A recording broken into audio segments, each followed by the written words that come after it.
Welcome to Highly Regarded again. This is Ulric. Eric is here with me. Evening time, Monday night. We're going to do that late night live. I hope you guys enjoy the show while we're keeping you guys up prime time. ESPN is failing you with all their news breaks, but we're going to keep it real. We're going to keep it objective. We're going to keep it honest. Eric, what do you have for us today? We got a lot to talk about today. Not only are we going to dive into some of the comments on the channel, and you're doing a good job on YouTube when you got a lot of disagreements coming through. So it's kind of disagreement day where we're going to go over a lot of what people are arguing out there when it comes to the highly regarded list, where people rank and things like that. But before we jump in, we've got some current events surrounding the NBA. We're going to start on a lighter note here. And that's with LeBron James. Not so much talking about his basketball game, but we're talking about his golf game. LeBron just launched a YouTube channel, and he got 265 subscribers in the first 9 hours, and just about doubled that since the tweet went live. 502,000 subscribers right now. So, I mean, he's closing in at this rate probably on 1 million, after the channel's probably been live for about a week. Now, hey, this is just one more thing to compare Jordan versus LeBron on here, because I mean, Jordan is and was an avid golfer, but LeBron going at it a slightly different way here. I think some more criticisms are going to come from it. We always talk about Michael Jordan being the killer that he was. He was just as much of a killer on the golf course. Everything was serious, betting big money out there. Meanwhile, LeBron is just out there the same way he used to dance on the court. He's out there just having fun with his boys. So completely different approach, but very interesting that, the number one and number two player have the same pastime here. But what are your thoughts on LeBron James's golf channel? I think I'm jealous, of course. You grind year in, year out to try to boost your Bitcoin channel or your basketball channel. Of course, the greatest basketball player of all time can say, hey, I want to show my hobby, and he has 500,000 subscribers in a couple of days.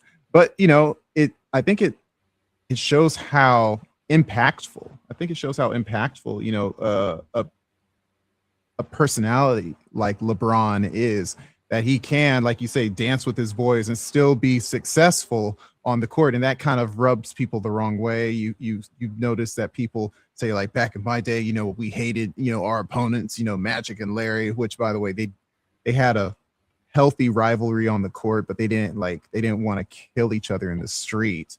It's just that they were tough on the court. And LeBron James is also tough on the court. He has a whole bunch of mean mug faces that he puts on the camera.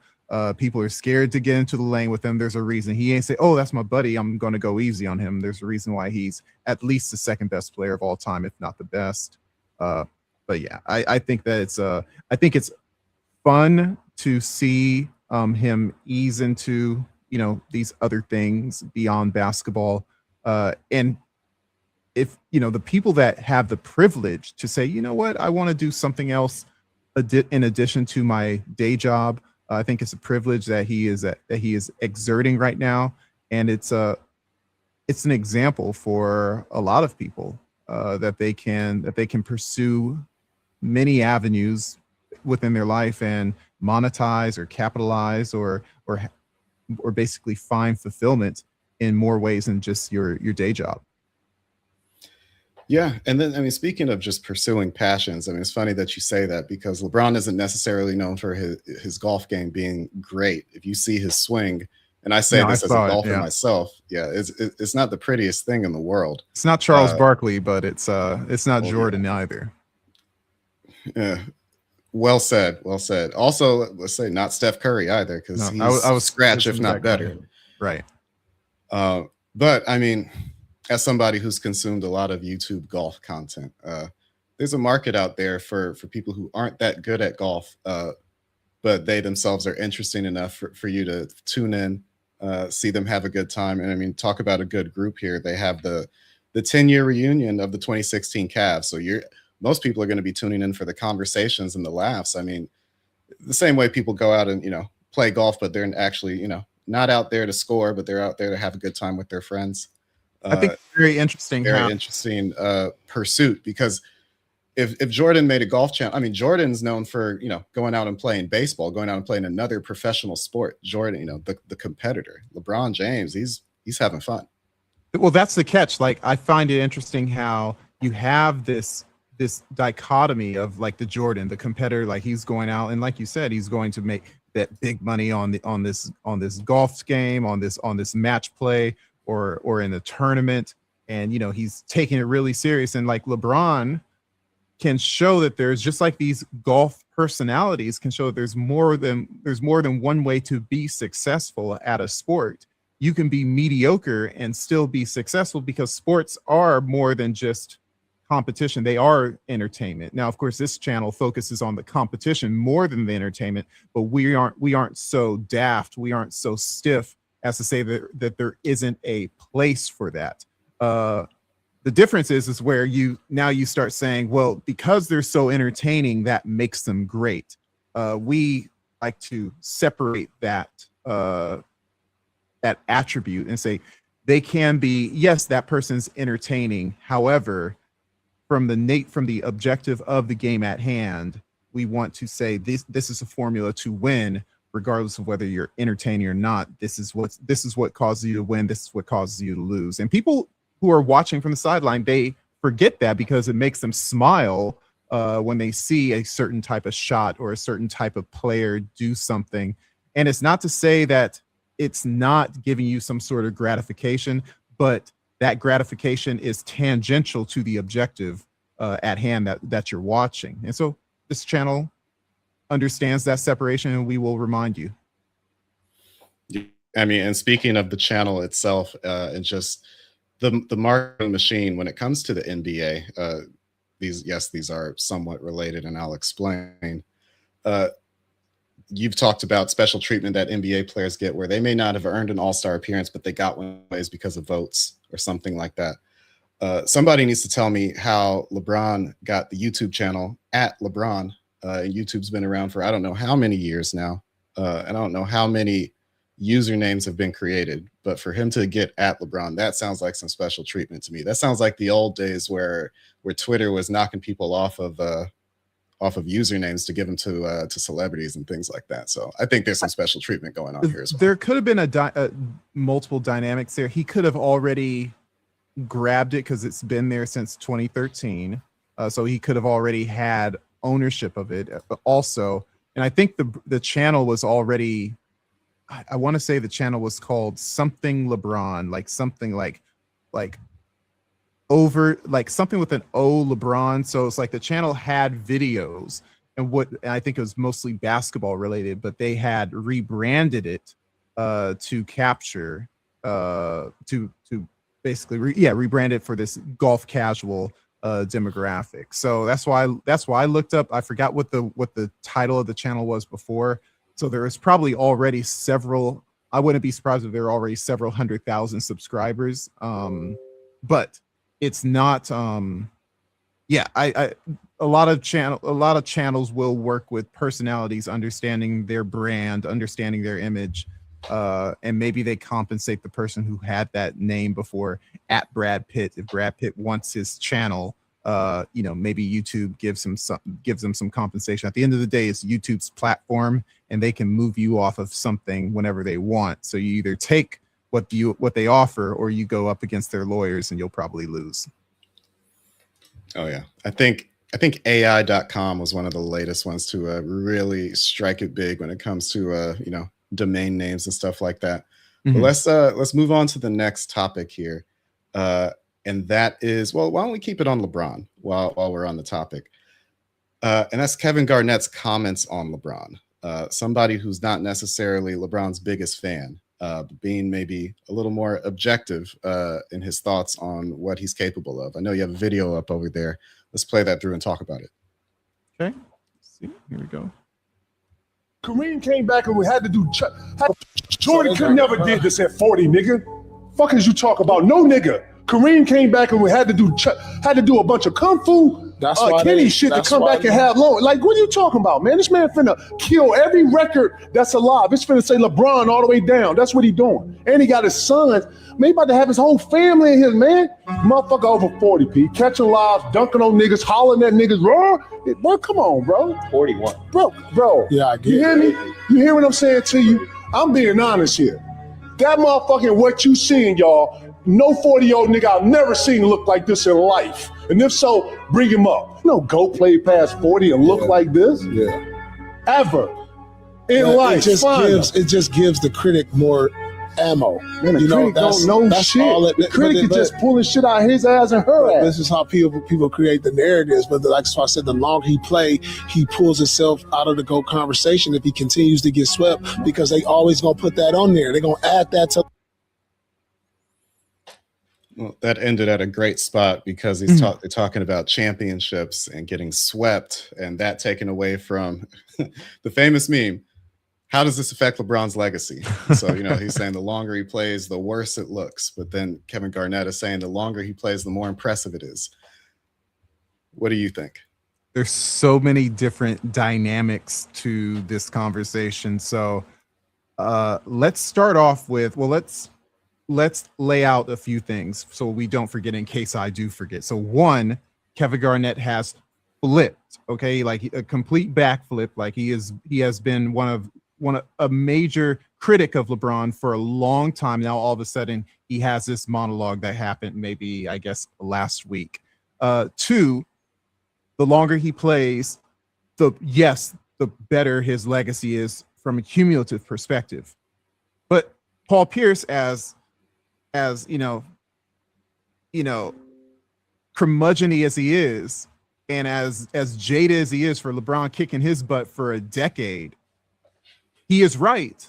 But from a certain context, as he keeps losing in the playoffs, it's not that much affecting his legacy as much as anyone else losing in the playoffs. There's only one winner every year. But as I will correct Paul and say, as he plays less efficiently than he did in his past, that will affect his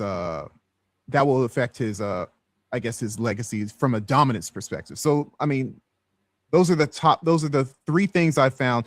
Kevin Garnett saying this, look, the funny thing is a lot of people I talked about this in my solo video last week, where Shaq has an opinion about someone. Shaq has an opinion about Kobe, and people say, look, Shaq said this, so it must be true. Shaq also has an opinion about Tracy McGrady, that if Tracy McGrady was there instead of Kobe, they would have won championships. But people don't like that one because it affects Kobe's legacy. And it's like only Kobe could have done that. So therefore anything against that would be blasphemous. But guess what? This player has an opinion, and then he has another opinion. Now Kevin Garnett had one opinion. And so it's like, look, LeBron sucks. Kevin Garnett said so. And now Kevin Garnett saying he's the GOAT or near GOAT because of his longevity. So now, what do all the Kevin Garnett advocates that say this was their rationale, this is their basis for criticizing LeBron, what now? Because now he's not criticizing LeBron. This is the reason why people can change their minds, but the numbers can't change what they are. So relying on some person's opinion and placing that at some sort of hierarchical place of truth is faulty, because you're seeing people flip-flop their opinions during the offseason continually. Now, going back to Paul Pierce, look, Paul Pierce is a hater. He hates that LeBron beat him when he was younger. I hate when a 25-year-old beats me at basketball. Probably should happen, but when it happens, it still makes me it irritates me. So I understand Paul Pierce being as great as he is. It's like to see that 23-year-old beat him in the playoffs. Okay, like I get it, but now that you are 10, 15 years past that, can you be a little more objective? No, he can't. But he does have a point there. As LeBron continually plays less than the LeBron that we know, that lowers his overall body of work. Now, if you only took the cumulative side, you wouldn't get that. You just say, look, he's stacking numbers, he's better than ever. Then it's like, of course, like he's great, but you also have to consider how well is he stacking the numbers, how efficiently. That's why Jokic can be compared to players like LeBron who have played twice as long, or Russell Westbrook, as great as he is. He had years, who just retired, by the way, you know, and so we're going to have these positive narratives about him. But just last year, people were talking about how bad he is, how he can't shoot, how he's a bum, et cetera, et cetera. So guess what? But the softer narrative is now being served because he's retired. So it's almost like he passed away, because we know we'll never see him again. So it's almost like a eulogy of how great Russell Westbrook is. He was great, but he had some of the most inefficient, he had some of the most egregious fall-offs from greatness that we've ever seen.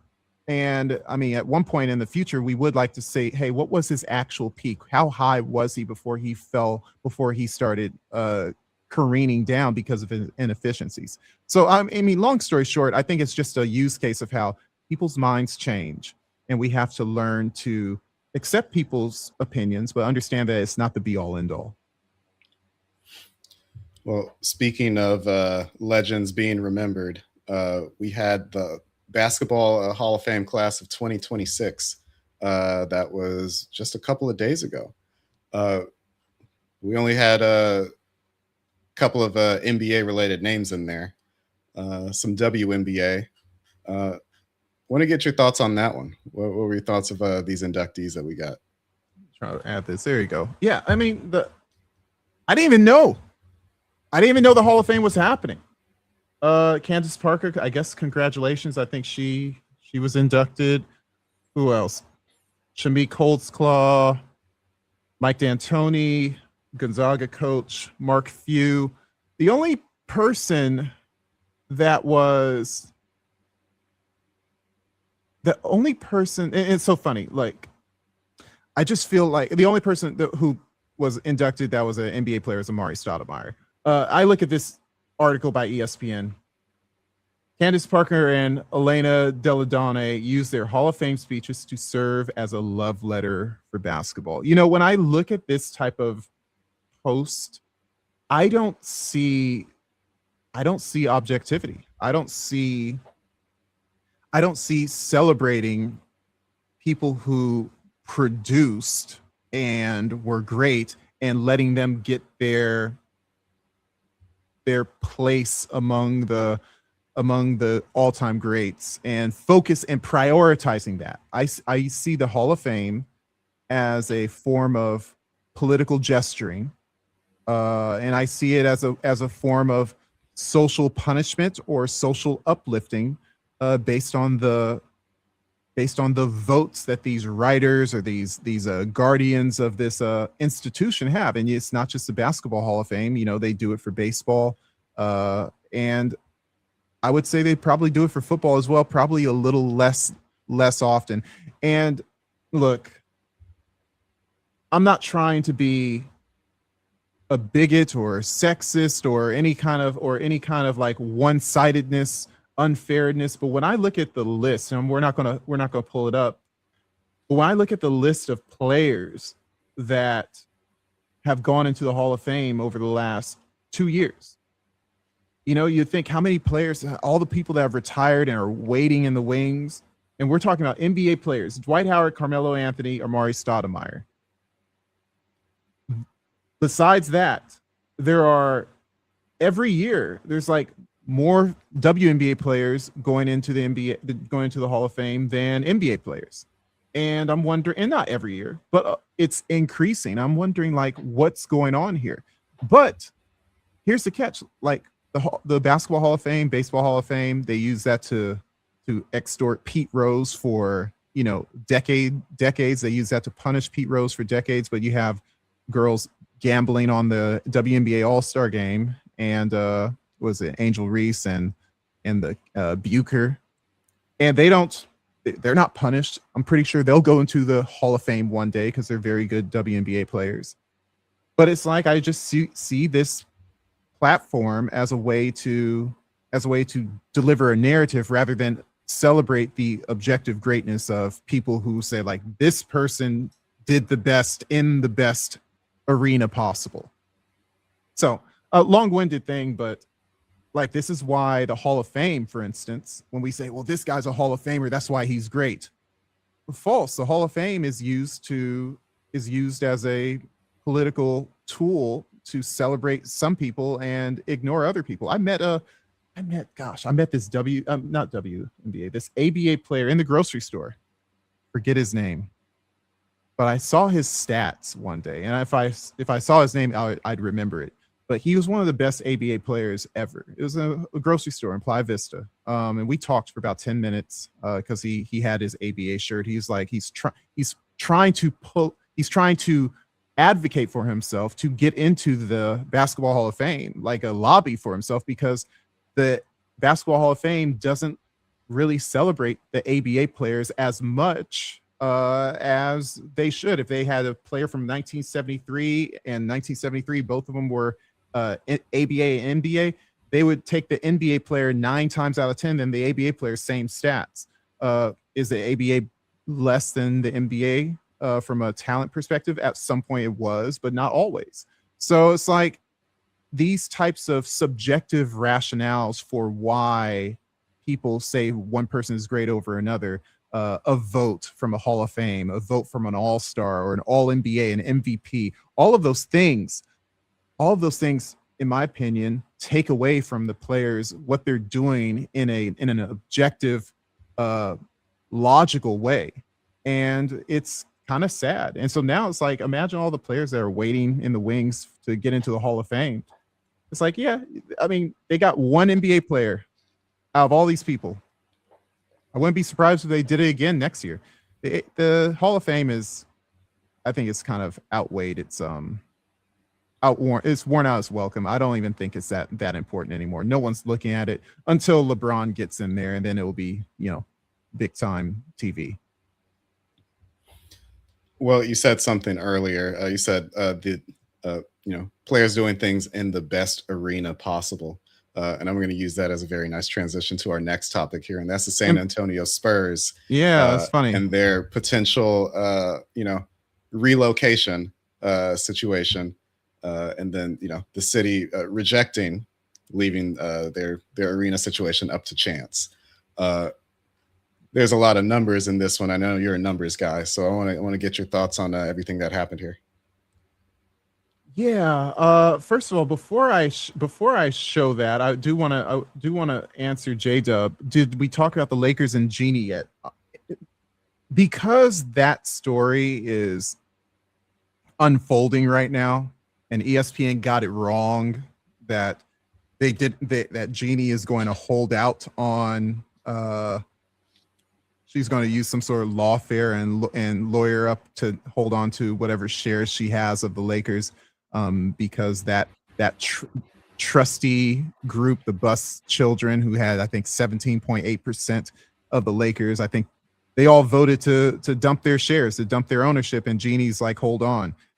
I don't know what's going on, but I would imagine that this is a topic that's going to be unfolding, and to rush to break a story that's flat out wrong shows how bad ESPN does journalism. It's not always good to be first. It's much, much better to be right. And they messed up on the Kawhi Leonard story, saying that saying that the NBA found no fault and that basically we're moving forward. And then the very next day or the same day, they had they failed, saying that the Lakers are selling and all the buses are dumping their shares. So in my opinion, I think that these stories there's so many different layers to them, and they should be fleshed out and reported in an upright way. And for us to have comments on them before anything is really out there, be irresponsible. So, but yeah, thank you, J-Dub, for asking that. In terms of the Spurs, now, the only reason why I found that this was interesting is because it's juxtaposed to Portland, where they're kind of being scared. They're kind of being warned by the Trailblazers, saying, hey, we're kind of scared of being of we're kind of scared of recommitting to this city that has a bunch of political violence and protests, and it's sloppy and it's run down, and it's just like it's burning every time that there's a major election. It's hard to attract free agents. It's hard to attract very rich, very powerful, wealthy athletes. It's like, why do I want to go to Portland when I can go play in a city that's more peaceful and more fun to hang out in? And so you have San Antonio. They took the opposite approach. They just said, let me see if I can see. The city council voted 6-5 on Monday to reject a proposal to hold a public vote on the city's planned $500 million contribution to the new Spurs downtown arena. So they didn't even give an opportunity for the millions of people that are living there to have a say in the matter, because again, representative government, you vote for people to represent you and to make decisions for you. And sometimes they include you on the decisions. This time the city council says, we don't want to hear what those people have to say, because if San Antonio even sniffs about moving to Austin in the future, or Vegas in the future, or Seattle, or wherever, we can lose our cash cow, which makes that moderate-sized city very, very unique, very, very uniquely powerful, because not too many small cities have a what do you call it, a multi-generational powerhouse in a sport. It's like the Green Bay Packers, the San Antonio Spurs. The rest of them are all in LA, Chicago, New York, San Francisco. And so to have a team like that in that city, they basically said, we're not going to lose this at all. So it's very interesting how they played that that political move, and it's the free market working, and for the constituents, if they don't want that team, you kind of have to step aside and say that's the city you live in and that's a part of it. So it's very interesting. I saw it and I thought we should talk about it a little bit. What are your thoughts on it? I mean, I think it makes sense. I mean, for the price of 2 Wimbies, you get to keep your team, where it belongs. And I don't think you were just in the finals. How could you even consider going anywhere else? I mean, your fan base is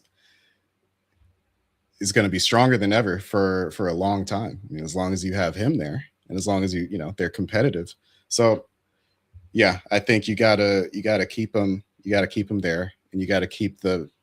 I mean, quite frankly, you gotta keep the revenue coming in and take advantage of everything that having a team there brings to the city. So it makes sense to me. Why leave it up to chance? Why put something up to a vote that should almost be an automatic yes?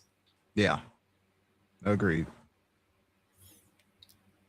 All right, that is all of our current events that we wanted to go over. So it's time to dive into Disagreement Day with all of the haters that have come through across YouTube, TikTok. You said the real haters are over at TikTok. Those people. I'll be honest, I didn't even get to those. There's a lot of, and I think that there's more astute conversations or more interesting comments on YouTube. And so maybe we'll have a TikTok day one day, but actually we have a 2-parter for YouTube. Some of the comments, including J-Dub, who's watching right now. J-Dub has some comments that I'm going to address. I have some from another friend of the channel, Matthew J. He's on there, but he's in part 2. So we'll probably get to his next week. But yeah, we have some comments that we're gonna talk about. Should I go into them right now? Yeah, go on and pull them up. All right. So let's see. I don't know why I changed this channel. Let's see. Boom. Let's drop this guy right here. Here we go. Share this tab. Boom. Let me make sure. So yeah, so this captured, I think, 25 comments but kind of lumped them all in. I kind of used some large language model stuff to kind of loop things in. It did a good job. There's no way I'd be able to address all these in any systematic way without a little bit of AI help. But 5 different segments, and they all ask the questions, can this be measured at all? Okay, so we're going to talk about the first segment, which is whose eyes? Okay. So J Dub is up first. So he said 5 months ago that I only don't like the metrics that take Kobe down all those notches. Kobe and MJ were the best players I ever saw with my own two eyes. Numbers be damned, my eyes don't lie to me. And so this guy right here says 2 months ago on a Connie Hawkins short, Connie would be dunking on LeBron. And I imagine that Blake Keithley is probably of the boomer generation, because although I know Connie Hawkins has some big hands, the highlights were scarce, but the numbers don't lie. He could put up buckets, and he probably would catch LeBron on occasion, but I'm pretty sure LeBron would catch him as well. And so basically, like, when we talk about the eye test, like, the eye test is saying, like, look, I don't disagree that you saw what you saw. I only disagree that you can't see everything in order to come to a rational decision. And so Kobe Bryant's regular season games, 1,300 plus, nobody watched all of them. Not you, not me, not J-Dub. Anyone who said they did is lying, okay? And then, you know, what we remember, even if you did see all of them, your brain can't categorize all of what you saw in a rational way. So what you end up seeing, you end up remembering the peaks. You end up remembering that he scored 81 points, the third most all time, which isn't even a record, by the way. You remember his finals. And of course, if you're a fan, you remember the finals that he won. You don't remember the playoffs that he lost. You don't remember when he dribbled out and wouldn't shoot in a playoff series against the Phoenix Suns. I remember he did it. I just forgot which year it was. Of course, you remember all the buzzer beaters, Kobe's clutch, but the volume, like, you don't remember his inefficient times where he is shooting. You know, he went 7 for 28 in a finals game against the Celtics. You know, it's like these types of things that you're saying he's the best, but are you taking into consideration the bottom edge of what he's doing in order to essentially to average out what he's producing? And so, like, you look at the guys from that talked about Connie Hawkins, you look at people who advocate for Kobe Bryant, you look at people who want to advocate for Bill Russell or Victor Wembanyama. You know, there are people who have died that can't say how good Victor is. There are people who weren't even born that can't say how good Wilt Chamberlain was with the eye test alone. And so, also bringing up, you know, J-Dub, he kind of said 4 months ago, damn, I forgot Terry Porter. This was when I categorized Terry Porter as the 57th best player ever. I forgot Terry Porter was that good, to be honest. I remember him as a role player, but I was too young then. I didn't know anything. And so when you think about that, like, Terry Porter was a premier point guard for a winning team. Now, did he get a lot of all-star looks? Again, he was facing up against John Stockton and Kevin Johnson, Magic Johnson, a lot of his career. So it's like, you know, he was a winning point guard, but he wasn't a favorite popular point guard. But his numbers show that he was extremely efficient, didn't turn the ball over. He's almost like a Jimmy Butler point guard that took his team to the finals a couple times, happened to lose to the Bulls and Pistons. But it doesn't negate the fact that Terry Porter was a great guard in and of himself. But guess what? He played when J-Dub was alive, so he could see him. But, you know, he didn't essentially he forgot about him. Why? Because maybe he wasn't sponsored by Nike. Maybe you don't see the highlights. Maybe he wasn't in the Blazers region to see games frequently enough. But that's the failure of the eye test. So it doesn't allow you to see everything that you need to see to make an objective decision. So the eye test is real evidence. It's just incomplete evidence. And the person who defends it hardest already told us why. J-Dub. You can see the dichotomy with Terry Porter and with Kobe Bryant. And so basically, like, I don't fault the eye test. But I fault it for coming up to understanding who actually is the greatest of all time. If you have an eye test to decide your favorites or eye test for everyone that you have seen, that's fine, but is an incomplete list. So the next, before we go on to the next segment, I mean, your thoughts, Eric, like, what do you think of the eye test? I mean, you played sports, you played some baseball, you played football. Like, I think that coaches, especially coaches that aren't very analytical, want to hold on to this type of judgment and tell everyone, trust me, bro. Because as we get more data, as we get more information to utilize, the coaches that skipped out on math class or skipped out on mathematical analysis or logic or philosophy, learning to think besides just like, hey, I know my X's and O's. But if you don't know how to interpret this information you have, you could basically be shortchanging yourself. And maybe another coach that's a little more analytical, you see all these coaches, Ivy League coaches that are getting jobs now, they kind of make you obsolete. I mean, my thoughts here, when it comes to the eye test, I think the eye test is something that I like hearing about when it comes to like scouting.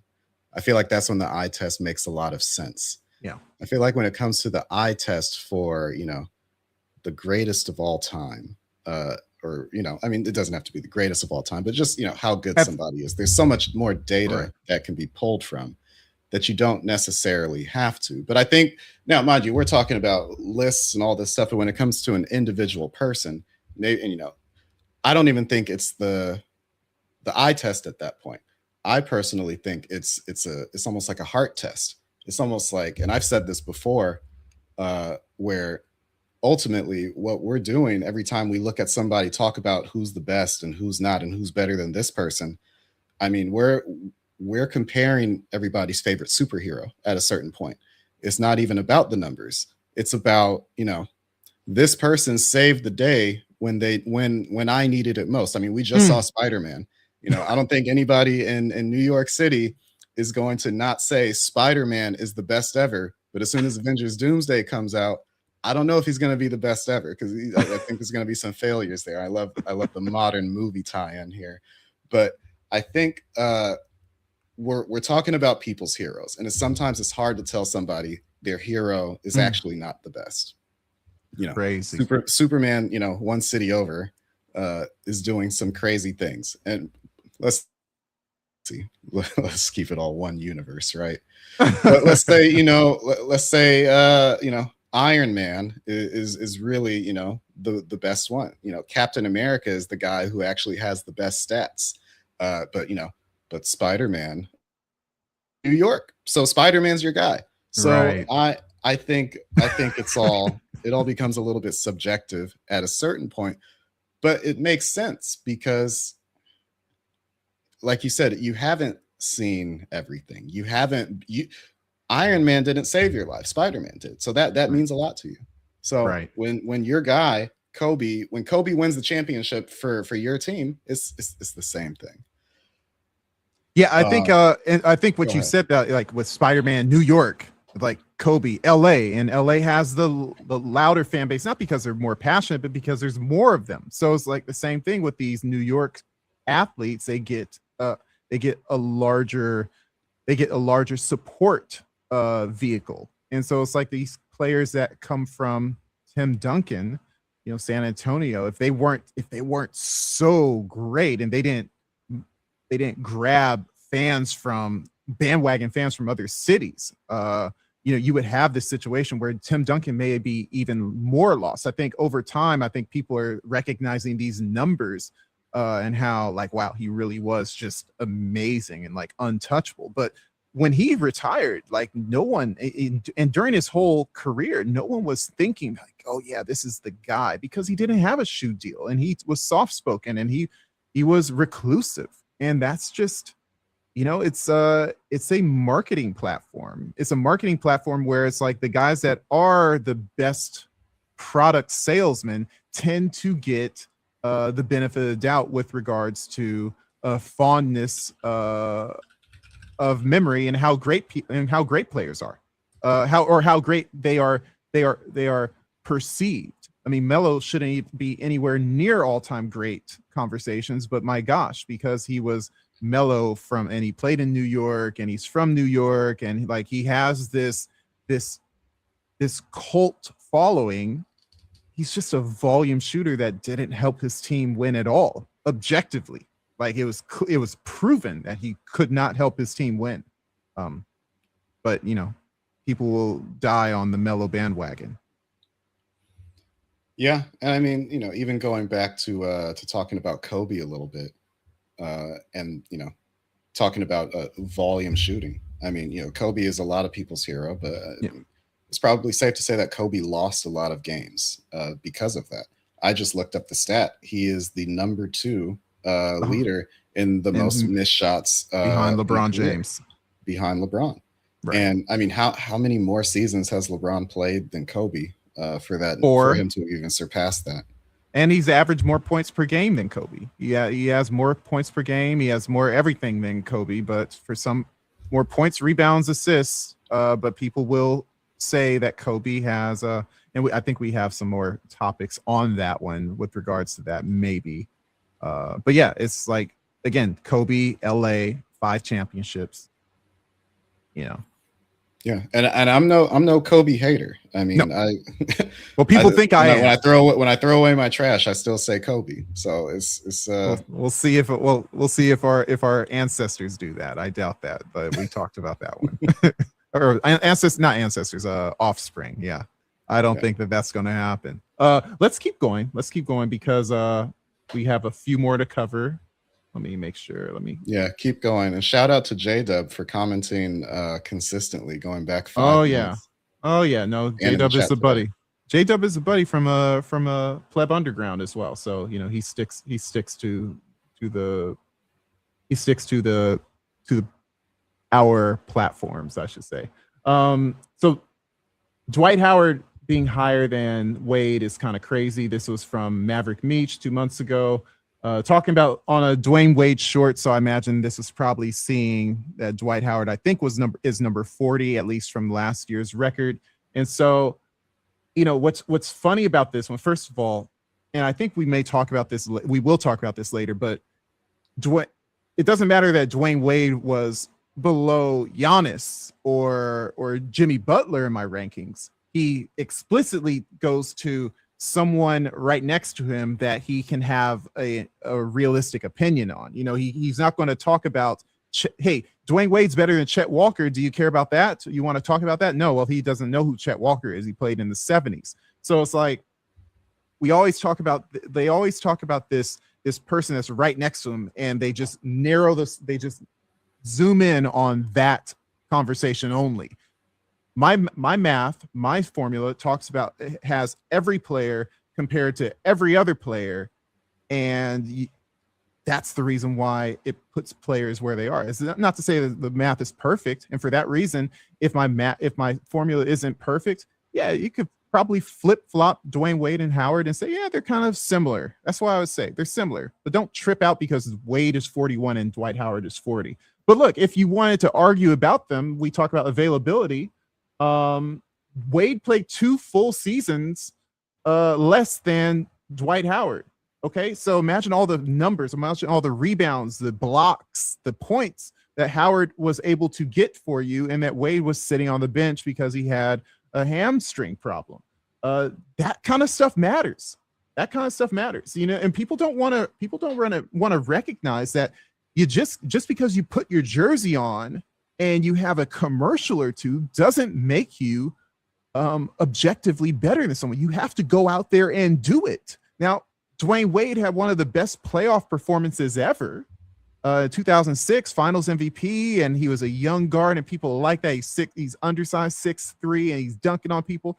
That creates fond memories, but we never saw anything like that from him again. He became a number 2 to LeBron when LeBron came to the Heat, and he became a very, very inactive player for the rest of his career. He was often hurt. That kind of stuff matters.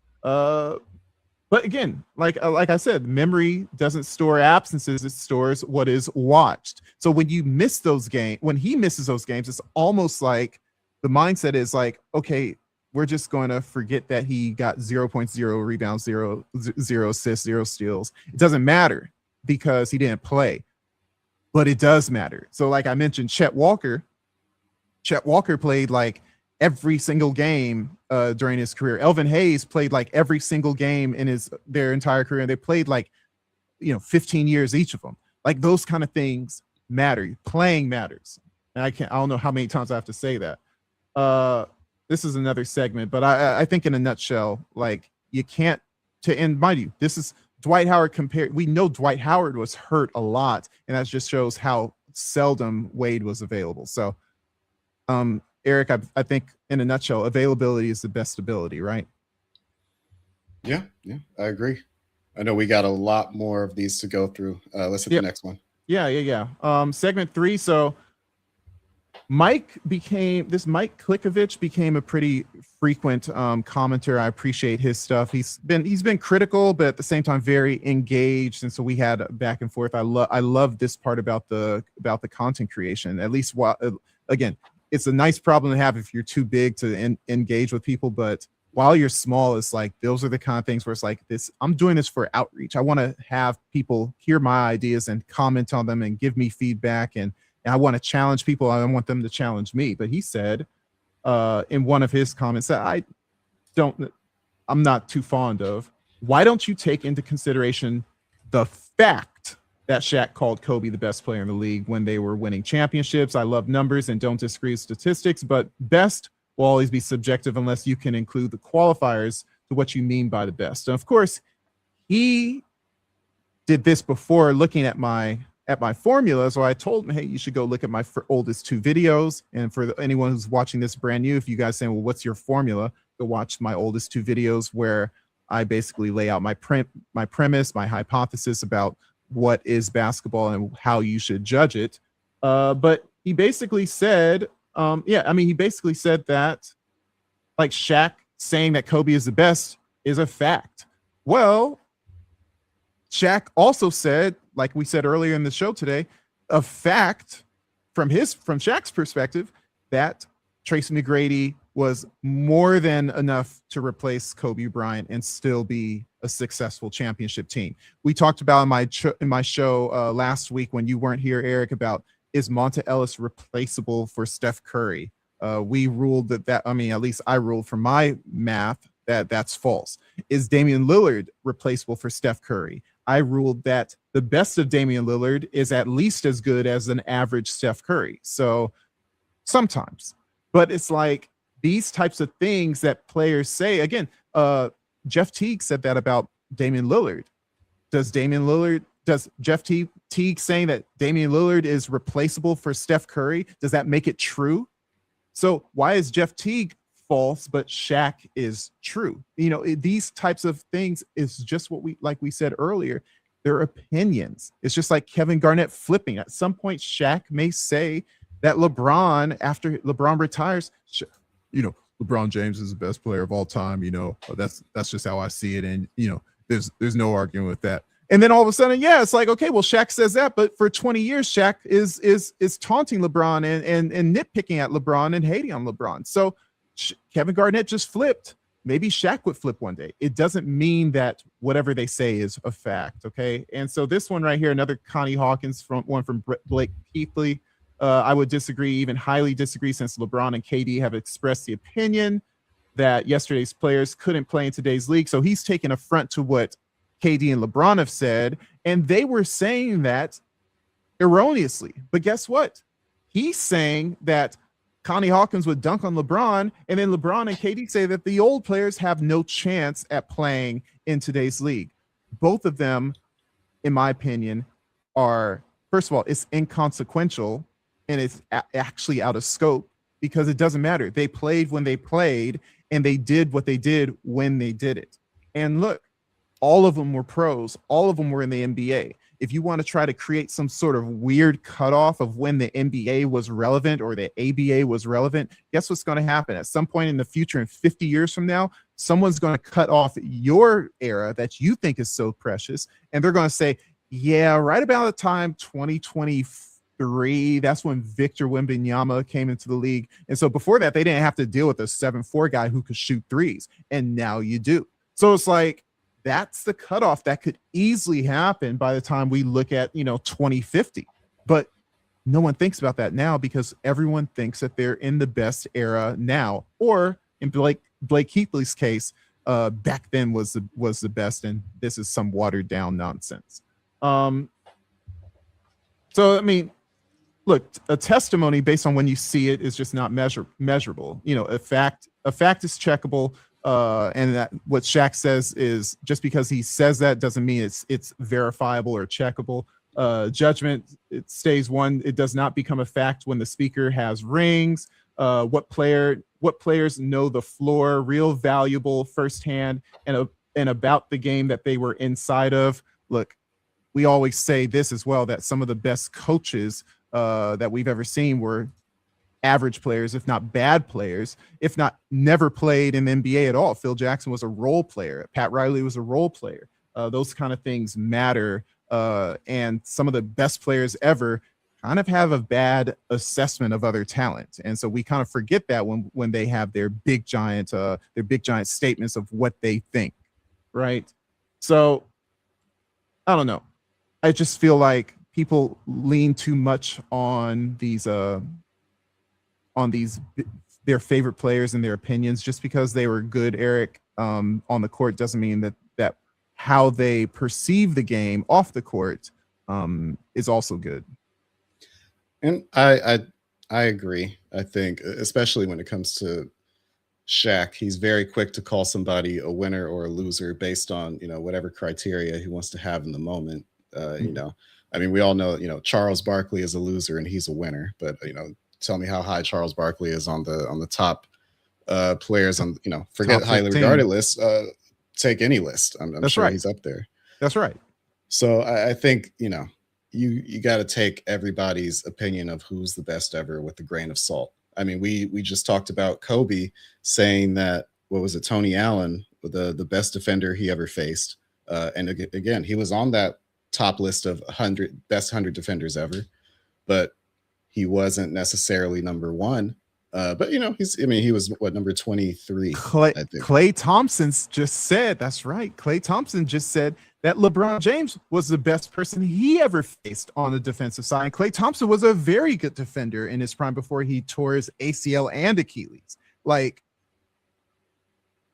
he said LeBron James.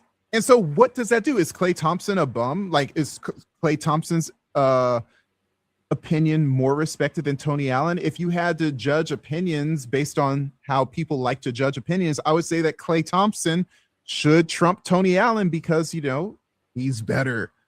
But no one wants to hear that, or at least the Kobe Bryant stans or fans don't want to hear that part because it breaks their narrative.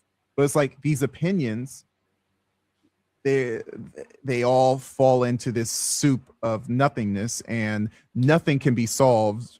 All it does is prove more so the thing that we're doing is more accurate, where it's like, forget everyone's opinion. Let's figure out a standard to judge people, and let's stick to the standard. Yeah, agreed. Yeah. So we have another one. We have so we have two different comments on John Stockton. This one guy, Wonder Bread, says Stockton over Bird is absolutely laughable, basically saying he's ranked too high. Self-evidently, no argument needed. He's just like, hey, Stockton's ranked too high. Then this other person, Tammy DJ 9941, the holder of both assists and steals record of the NBA, cumulative, of course. Kidd and CP3, some very popular guards, of course, can't even touch those records. So she's claiming underappreciated. Also, by the way, self-evident, and also no argument needed. She does use a few records per se, but like records are, they're not foolproof. Okay. And then another why did Wonder Bread have to comment on the white players? I find that pretty funny. Right. So I think that they were right next to each other. And if not, I've noticed that there is so for one, Larry Bird has, of course, a cult following as well, Boston and the Celtics. So people will defend Larry Bird to the ends of the earth. But I think they were also very close. I think Stockton 17. I think Bird is 18th. So I think that's another situation where they see Bird, they don't like where he is, and they don't argue with him with the number 13th player. They argue explicitly with the guy right next to him. It's so weird. It's like it's kind of I'm not going to say just NPC, but it's like, can you take a more holistic approach to this argument rather than saying, well, he's better than that guy? And do you just go up the list like a stair steps until you run into someone where you just can't say, of course he's better than that person? I just don't understand the dynamic with comparing to the very next person. So yeah. And also this guy said about Julius Erving, if you think that there are 12 players better than Julius Erving, I think highly improbable. I'm not saying Julius Erving ain't good, but okay, what are you basing that Julius Erving should be higher than Shaq or Kevin Durant? Like, tell me why. Like, tell me, well, because of, and then, okay, if you, whatever you use, and here's the problem. They're going to use this rationale. Say like, well, Bird had 3 MVPs. Okay.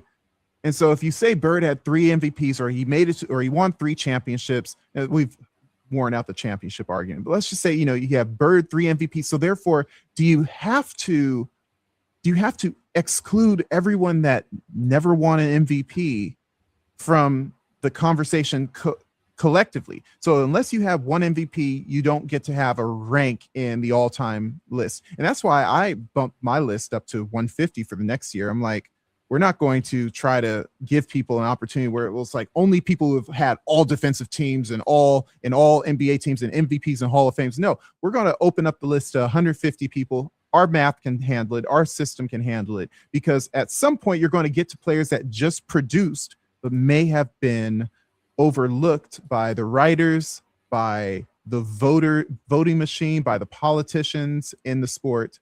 And those players still matter. Okay.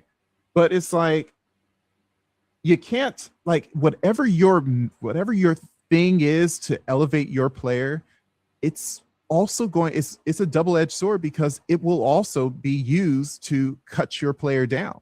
Because, hey, Moses Malone won 3 MVPs as well, but I say Bird is way better than him. So why is Bird way better than Moses Malone? Because of things that are beyond what people decided to vote for on a subjective standard. So I don't know. I just feel like these people, I summarize it like this, like, not because the objection is stupid, because it's local and the fix is never local. They have this dynamic where, well, Bird had more MVPs than Stockton because he's better, but they negate the fact that Stockton had more steals and assists than Bird, and I guess that doesn't matter. It's faulty and it's short-sighted, and I don't know how to get it through people's head that they kind of have horse blinders on when they're doing these counterpoints. Your thoughts? I mean, it sounds very similar to the D Wade Dwight Howard situation we just talked about a little bit ago. I don't know. I mean, I feel like you kind of said everything on this one. I feel like it's easy to understand why people do it. But I think once you bring the number, like more numbers, more context into the situation, I feel like it's all very self-explanatory. So yeah. No, this one's pretty straightforward for me. Yeah, and the sad part is like, I feel like people don't want to use these formulaic based approaches, not because they're bad at math, but because it may cause them to understand how the world that they grew up in may not have may not have considered everything. You know, it's like I don't know when I stopped, you know, worshiping Magic Johnson or trying to be like Kobe Bryant. But you know, it didn't break who I was as a person, because I was like, you know what, Kobe Bryant isn't as good as I thought he was. You know, or saying, hey, based on this formula, I understand why Magic Johnson was so good.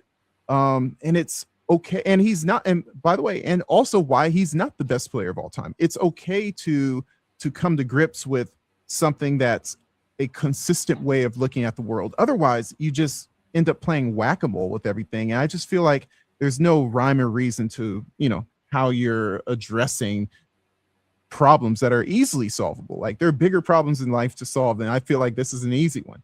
Also, this one trips me out, because this person says longevity is an inventive word. 18, this is another Larry Bird person, or a Larry Bird advocate. It's the impact on the league when you were in it, the play at the highest level. You're crazy. Longevity is an invented word, or maybe an invented concept. Okay, so let's keep going. So another one for Bird and Stockton. This one, you know, Bird got a lot of attention. You know, it's like the Celtic advocates came out strong for Bird and Havlicek. Not so much with Russell, surprisingly. But so Bird had 897 games. Stockton had 1,504 games, 19 versus 13 seasons. And you see their stats right here. You know, per game, you know, it's not even close. It's obvious that Larry Bird was more productive than John Stockton. However, there's obviously a value in playing another season.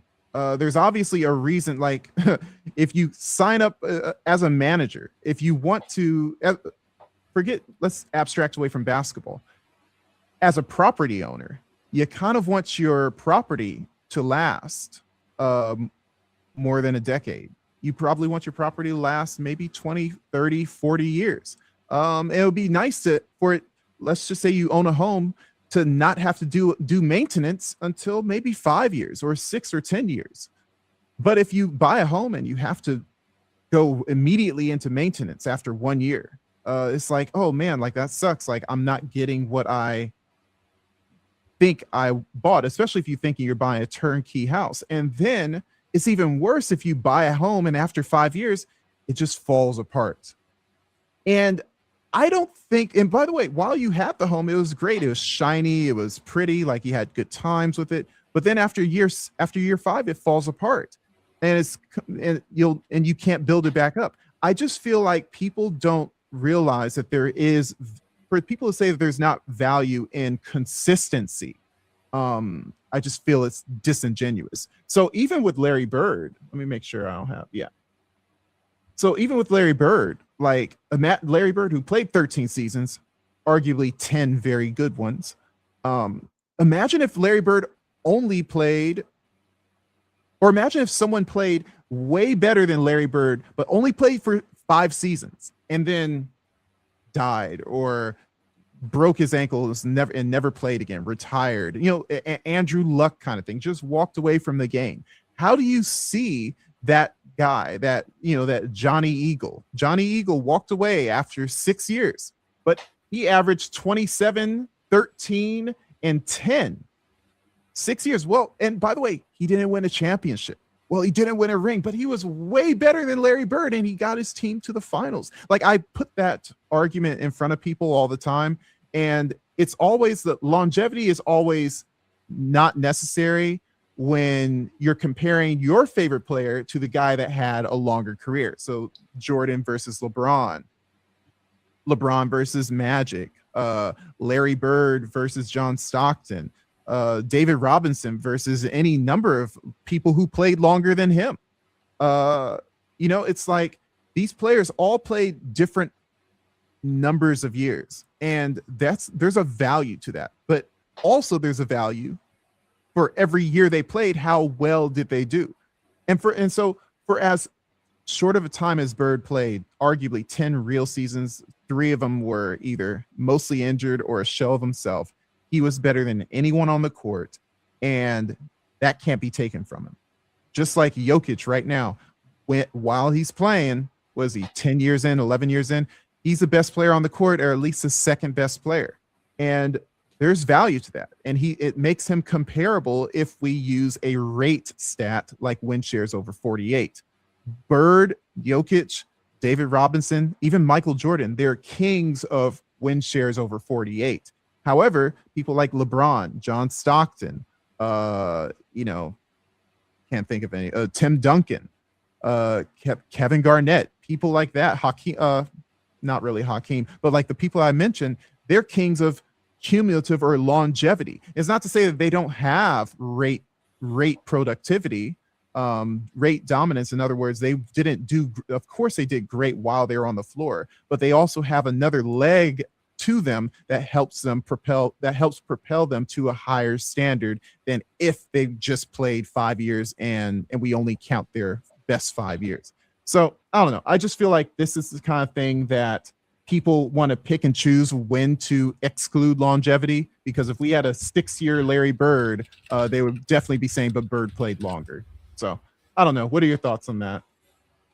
I mean, I think you can make statistics say whatever you want them to say. So I think, people are going to make compelling arguments for whoever, anybody in the top, 50 or anything like that. There's probably a compelling argument for, at least half of those to probably be the best ever. And they're going to sound right. Some of them are compelling arguments. Some of them, you can argue people can move the goalpost. I think this is kind of a good tie into the highly regarded formula, because not only do you talk about, things like dominance, things like, longevity, but there's also peaks, and, maybe who had the best peak during this time. If you're going to say this, because it would be interesting to look into it. What was the best single NBA season by a single person? You might know, I don't. Kareem in 1973, from a win share perspective, I think he may have had 37 win shares, something like that. Pretty remarkable. 37 or 27, I forgot. It was it had a 7, I think, but yeah, pretty high.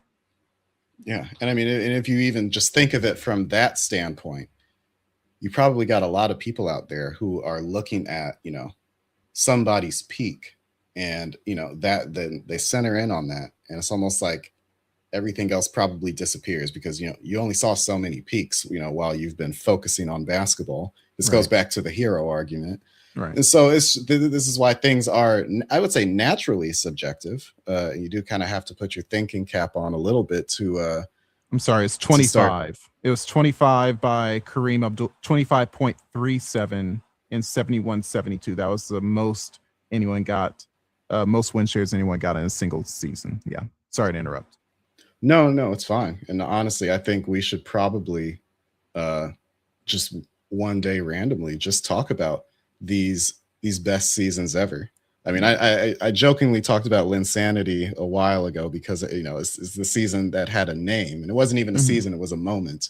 But it would be interesting to dive into who has these quote unquote top seasons ever, and then compare that to just, whatever the public discourse is and where they actually rank over time. Yeah. And it's funny because these, of course, that's our historic rank. I think it's important. And, the reason why I have that tier, it would normally think, okay, you have a cumulative stat, you have just like a cumulative ranking system, and then you have a rate ranking system as well. But I added the historic because people do look at things from a year by year basis. They say, and my high school teammates would say, or my old high school friends was like, Kevin Garnett in 2002, he was better than everyone. In 2003, he was better than everyone. And I'm like, when I heard that, I'm like, that's why they like Kevin Garnett. It doesn't matter what he did after or before. It doesn't matter what anyone else did after or before. Kevin Garnett is great because of those 2 years. So how do you capture that?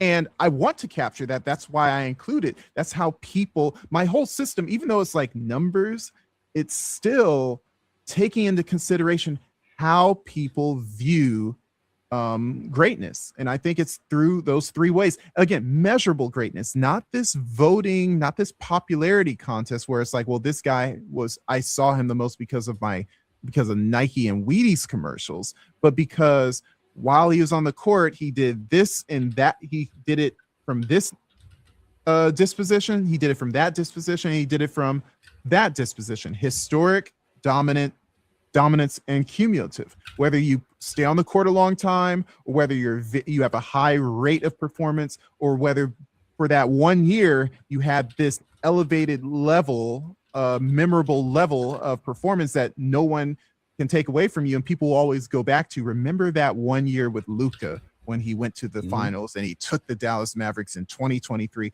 Like, that's a measure, and it should be a tick in your historic column. I just see as natural, and it's taking the opinions, but putting numbers behind those opinions. I think that's what's important. That the numbers don't lie. People just abstract the numbers out to talk about the narrative. I'm putting the numbers back in. Here's what you mean by what you're saying or seeing. Yeah, no, and I think that's a good chance to plug your some of our old videos here for people to dive into those formulas, see what it's all about, and see why you approach things the way that you do. But yeah, that makes a lot of sense. Yeah.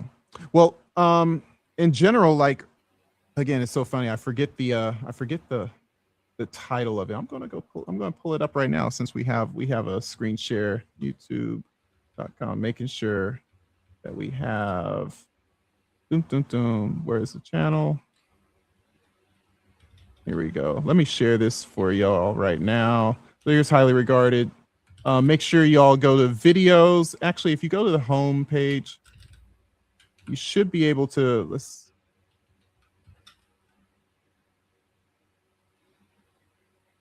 quickest way, go to videos. If you go to the oldest, this is really the crux of the matter. Like when you look at compare NBA players across eras without bias, it's kind of breaking down, like, this is the rationale of how we view greatness. You know, this is why we view greatness in this way. This is why we don't take the metrics or the common ways of viewing greatness by the mainstream media, whether, you know, the counting of MVPs and the all NBA stuff. What are the flaws with regards to that? And then the objective GOAT formula, after you have said, okay, this is how Ulric sees, you know, greatness, some math formula, and he's punching numbers. Well, what is that formula? And how do you give people those stats that you see in my shorts, or you see in the all-time great list from 80 to 60 and 60 to 40? So it's like, that's where you'll see the formula right here. And we kind of break it down in a way that's legible. It's simple math. It's not some crazy calculus. It's some multiplication, division, using formulas that are already tried and true win shares. I didn't make it up.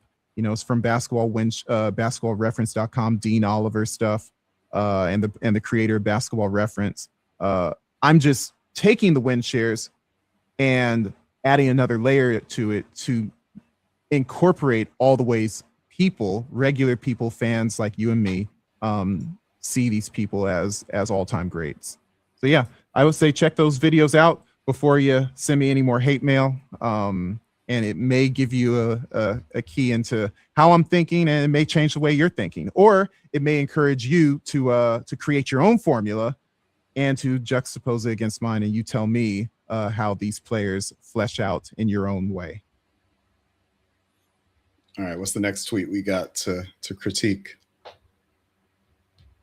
Say that again. You broke up a little for me. I said, what's the next tweet we're critiquing?